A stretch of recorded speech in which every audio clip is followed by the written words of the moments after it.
Assalamualaikum warahmatullahi wabarakatuh. Salam sejahtera bagi kita semua. Perkenalkan, nama saya Muhammad Sutiono dari program studi S1 Manajemen Universitas Muhammadiyah Surabaya. Pada kesempatan kali ini, saya akan menjelaskan salah satu isu perilaku konsumen di Indonesia, yaitu perubahan segmentasi pasar pasca 2 tahun pandemi COVID-19 berjalan. Seperti yang kita ketahui, pandemi virus COVID-19 sangat berpengaruh terhadap semua sektor kehidupan, mulai dari sisi kesehatan, pendidikan, ekonomi, sampai ke perilaku manusia. Pandemi COVID-19 mengharuskan setiap orang untuk beraktivitas dan melakukan kegiatan dari rumah. Kegiatan itu meliputi bekerja, bersekolah, aktivitas jual beli, dan lain-lain. Tidak terkecuali berbelanja. Terlebih hanya berdiam diri di rumah menjadi hal yang tentu membosankan bagi banyak orang, terutama generasi milenial. Meski begitu, setiap orang masih dapat memenuhi setiap kebutuhannya dengan berbelanja online. Jika sebelum pandemi banyak orang yang lebih memilih berbelanja langsung ke tempatnya, tetapi karena pandemi COVID-19, setiap orang dipaksa untuk menggunakan teknologi dan mulai memilih untuk berbelanja online sebagai upaya untuk menghentikan penyebaran virus.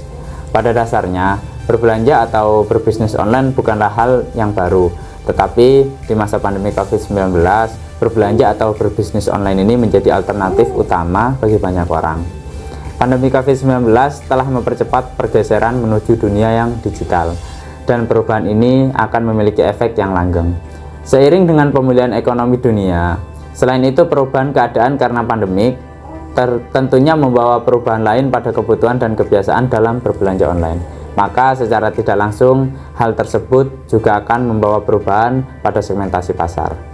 Perubahan segmentasi pasar yang terjadi di Indonesia yaitu meningkatnya segmentasi pasar pada segmentasi pasar online. Nah, pandemi COVID-19 membawa dampak buruk pada perekonomian negara.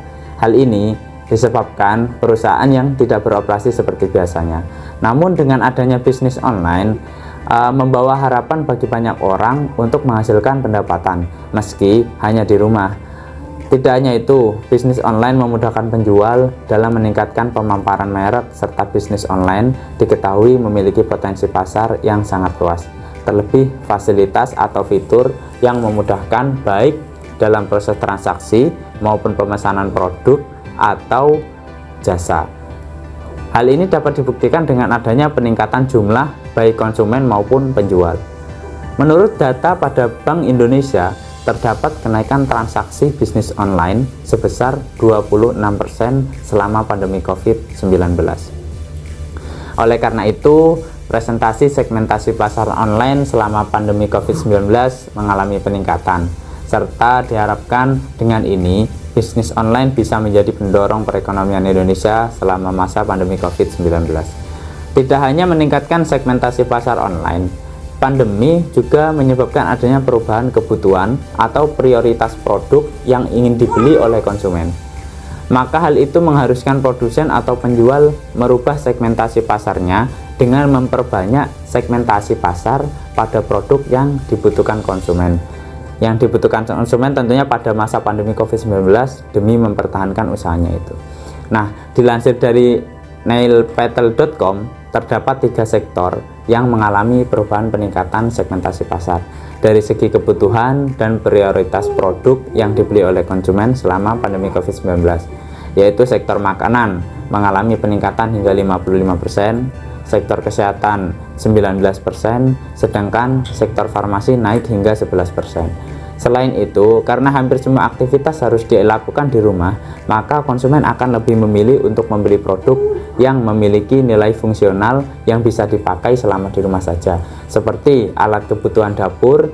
Meski begitu, yang terdapat kenaikan pada penjualan produk seperti pakaian, elektronik, dan kecantikan. Baik, itulah sedikit penjelasan dari saya tentang perubahan segmentasi pasar pasca 2 tahun pandemi COVID-19. Semoga pandemi COVID-19 ini segera berlalu dan kita semua bisa menjalani kehidupan normal tanpa khawatir adanya penularan virus pada tubuh kita, serta selalu diberikan kesehatan oleh Allah Subhanahu wa taala. Amin amin ya rabbal alamin. Wabillahi taufiq wal hidayah. Wassalamualaikum warahmatullahi wabarakatuh.